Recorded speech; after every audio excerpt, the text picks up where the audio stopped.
बच्चों, कल हमने खनिजों के बारे में अध्ययन किया। आज मानव स्वास्थ्य पर चर्चा करते हैं, जिसमें सबसे पहले आता है पीने योग्य जल के कौन कौन से इनकी गुण होने चाहिए। आज हम जल का अति दोहन कर रहे हैं, अनावश्यक जल को इनकी बहा रहे हैं, जिसके कारण जल्दी ही हमारे जीवन में जल संकट अपने विकराल रूप में दिखाई देगा, धीरे धीरे समाप्त हो जाएगा। और जल का उपयोग पीने, भोजन बनाने, नहाने, बर्तन, कपड़े धोने, कृषि और उद्योगों के अंदर किया जाता है। अतः जल के बिना कुछ भी नहीं है, अर्थात जल ही जीवन है। इसलिए हमें इसका उचित सदुपयोग करना चाहिए, अनावश्यक दोहन नहीं करना चाहिए। अब आते हैं कि जल के कौन कौन से इनकी गुण होते हैं। तो एक इनकी जो शुद्ध जल है उसके इनकी पीने योग्य जो जल है उसके कौन कौन से इनकी गुण होने चाहिए। उसमें नंबर 1 पर आता है, जल में आँखों से दिखाई देने वाले कण और वनस्पति नहीं होनी चाहिए। दूसरा है कि जल में हानिकारक जीव जो हैं वो भी नहीं होने चाहिए।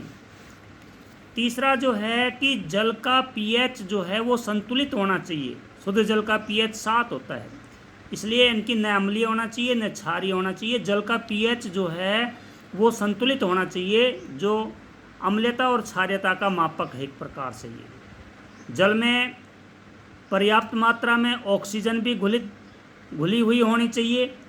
ये इनकी कुछ इसके गुण हैं। शुद्ध जो जल है उसके इनकी गुण पाए जाते हैं। अब इसके बाद में हम चर्चा करते हैं कि अक्सर आपने इनकी सुना होगा कि डॉक्टर जो हैं वो कहते हैं कि हमें प्रतिदिन 8 से 10 गिलास पानी पीना चाहिए। जिसके प्रमुख लाभ क्या हैं? 8 से 10 गिलास पानी पीने से क्या बेनिफिट होते हैं शरीर में?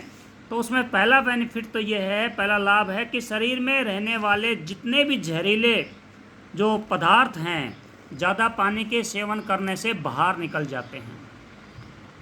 दूसरा है कि शरीर जो है हमारा रोग मुक्त रहता है, किसी प्रकार की बीमारी नहीं होती।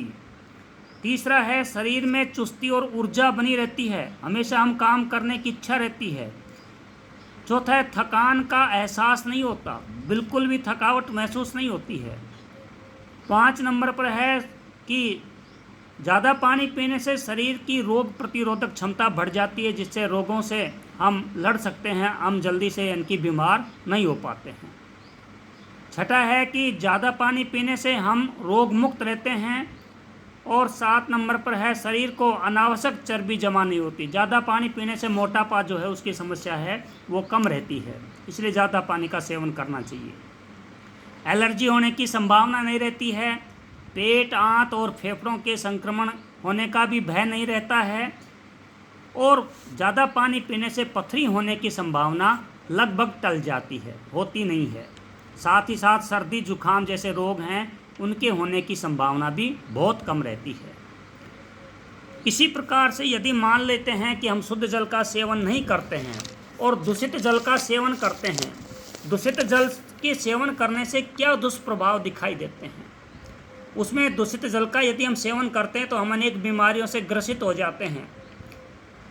दूषित जल के अंदर अनेक विषाणु, जीवाणु, प्रोटोजोआ, कृमि आदि पाए जाते हैं, जिनकी वजह से हैजा हो सकता है, पेचिश हो सकती है, जैसी बीमारियों से हम यानी ग्रसित हो जाते हैं। इसलिए हमें शुद्ध पानी ही पीना चाहिए।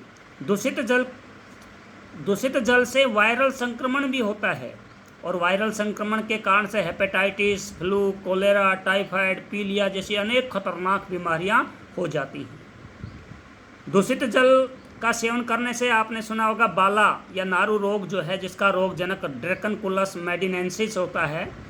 ये कृमि है, इसकी मादा हमेशा अपने अंडे परपोषी के शरीर के बाहर जल में देती है। और ऐसे इनकी दूषित जल का जब कोई दूसरा व्यक्ति, स्वस्थ व्यक्ति जब सेवन करता है तो ये उस व्यक्ति के अंदर भी इनकी रोग फैल जाता है।